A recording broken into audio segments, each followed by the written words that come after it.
കുമാരനായി പണ്ടു പണിതീർന്ന മന്ദിരം, കുമാരനല്ല ഒരു ശ്രീദേവി കോവിലായി.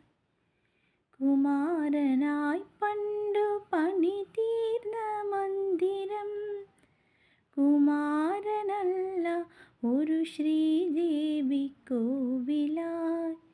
മഞ്ഞളാടും ദിവ്യമുഹൂർത്തത്തിൽ കാണുന്നു തെളിവാർന്ന തേജസ്സ ലളിതാംബികേ.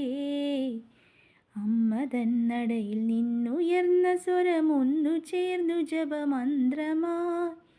സങ്കടങ്ങളവയൊക്കെയും മറന്നിൻ മനസ്സിനിതു പുണ്യമായി. അഞ്ജനശിലയിൽ ആദിപരാശക്തി